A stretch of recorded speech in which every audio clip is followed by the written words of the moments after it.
인생이 바뀌는 1% 독서법, 뭐가 있을까?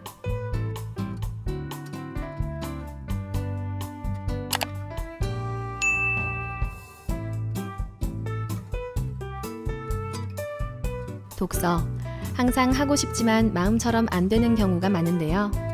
책을 읽어도 진도가 나가지 않고 어떤 책을 읽어야 할지 모를 때, 읽기 시작했지만 제자리 걸음일 때, 집중하기가 어려울 때, 읽었지만 내용이 기억이 안 나거나 독서 속도가 느릴 때, 이런 경험이 있으신가요? 대부분의 사람들은 독서를 어려워하거나 읽어야만 한다라는 의무감, 이해해야 한다라는 의무감을 갖고 있기 때문에 즐거워야 할 독서를 고통스러운 것으로 느끼기 마련입니다. 독서를 할 때의 모든 문제점을 해결할 수 있는 1%의 독서법은 진정 없는 것일까요? 처음이 원래 어려운 법. 처음 책을 읽을 때는 도서관이 접근성이 좋아 찾기 쉬운데요.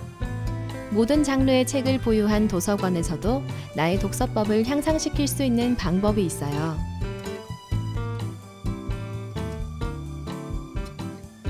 도서관을 잘 활용하는 것.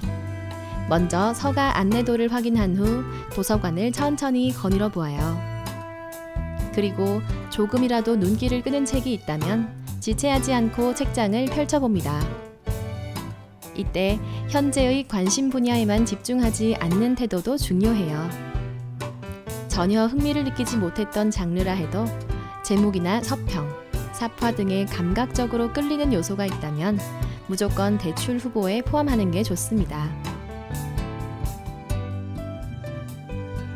그리고 대출 후보에서 추린 도서를 빌려옵니다. 빌린 도서를 한 권씩 읽어요. 대출 기간 내에 다 읽지 못해도 상관없어요. 막상 읽어보니 기대에 어긋나거나 의외로 재미있는 책을 발견할 수도 있죠. 마지막으로 취사 선택하는 게 필요해요. 아무래도 읽기 힘든 책은 깨끗이 포기하고 제외한 후 끌리는 책을 고르는 감각을 익히는 과정인 거죠. 또 책을 좀 더 많이 읽고 싶다, 독서 습관이 몸에 뱄으면 좋겠다라는 바람이 있다면 자신의 내면을 직시하기 위해 자유롭게 낙서하기 방법을 실천해보세요. 자신이 생각하는 독서의 구체적 가치에 대해 떠오르는 대로 종이에 휘갈겨 써보는 방식인데요. 중요한 것은 떠오르는 대로 받아 적어야 한다는 것이에요. 이때 자신의 생각을 직시하는 것, 자신에게 중요한 무언가를 찾아내는 것이 목적이므로 어떠한 대답이라도 상관없어요. 되도록 종이가 꽉 차게 적었다면 특별히 중요한 5개 항목을 파란 펜으로 동그라미 그려 표시합니다. 이런저런 생각들을 한바탕 쏟아낸 뒤 정제하는 과정을 거치게 되는 것이죠. 그리고 특별히 중요한 3개 항목을 빨간 펜으로 한 번 더 표시해요. 내 생각의 핵심에 더욱 가까이 다가가기 위한 과정이에요.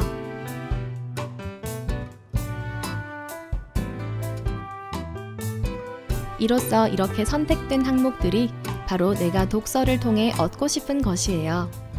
이제 그것을 실현하기 위한 방법을 고민하며 최적의 독서 방식, 독서 속도 등을 알아가면 됩니다. 독서를 시작할 때 책을 고르며 표지를 살펴보고 책장을 펼쳐 문장을 읽어보고 무언가를 머릿속에 담으려 합니다. 다 읽은 후엔 감동하거나 잘못된 선택에 실망하는 것. 독서의 1부터 100까지의 모든 것은 나 자신을 위한 것인데요. 독서는 제약이 전혀 없는 편안하고 자유로운 행위입니다. 그게 독서의 본질이 됩니다. 이렇게 적극적으로 책과 친해지면 나는 적극적인 사람이 될 수 있습니다. 이러한 적극적인 자세의 장점들은 7가지가 있어요. 첫 번째, 독서의 재미를 느낀다. 책을 읽는 행위에는 다양한 목적이 있으며 어떤 목적이든 잘못된 것은 없어요. 예를 들어 사람들과의 대화에 끼기 위해 베스트셀러를 읽는 경우라도 자신이 납득할 수만 있다면 그 역시 당당한 목적이 되는 것이니까요. 두 번째, 책 자체가 좋아진다. 재밌다라는 느낌은 다음 독서의 원동력이 되어 책을 읽으면 기분이 좋아지니 그 감각을 다시 느끼고 싶은 마음이 독서를 지속하게 만드는 것입니다.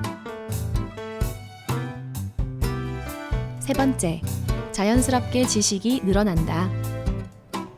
독서의 목적이 지식 습득일 경우는 위험할 수 있지만 지식을 얻는 것과 지식이 느는 것은 근본적으로 구조가 다릅니다. 얻는 것은 능동적 행위지만 느는 것은 필연적 결과물이기 때문이죠.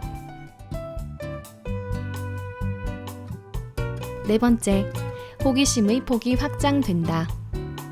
아이들처럼 때묻지 않는 시선으로 세상을 바라보며 호기심의 폭을 넓혀봐요.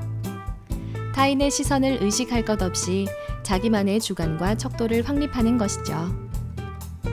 눈길을 끄는 책이 있다면 주저하지 말고 책장을 넘기는 적극적인 태도가 필요할 것입니다. 다섯 번째, 탐구심이 생긴다. 호기심의 폭이 확장되면 필연적으로 모르는 것이 많아집니다. 모르는 것이 많다고 느껴지면 자연히 그것을 알고 싶어지는 것이니까요. 여섯 번째, 있는 그대로 바라보게 된다. 과감히 선택한 책을 읽고 조금이라도 시야가 넓어졌다면 그때부터는 자신의 판단에 어느 정도 자신감이 붙게 됩니다. 이렇게 계속해서 새로운 것을 받아들이고 자신감을 키우는 과정을 되풀이합니다. 일곱 번째, 능동적인 태도가 된다. 지식이 늘면 그에 따라 호기심과 정신적 여유가 커져 부지불식 간의 주체적인 태도를 갖게 됩니다. 독서는 일회성으로 끝나는 의무적인 업무가 아니라 평생을 같이 할 인생 경험이에요. 인생 경험으로서의 독서는 어디까지나 즐겁고 편안하고 기분 좋은 것이어야 해요. 이외에도 보류 독서법, 1%를 찾아내는 프리스크랩법 등 인생을 행복하게 만들어주는 독서법에는 여러 가지가 있어요. 그것이 바로 1%의 독서법. 내가 성장하는 독서 습관을 만들어 보세요.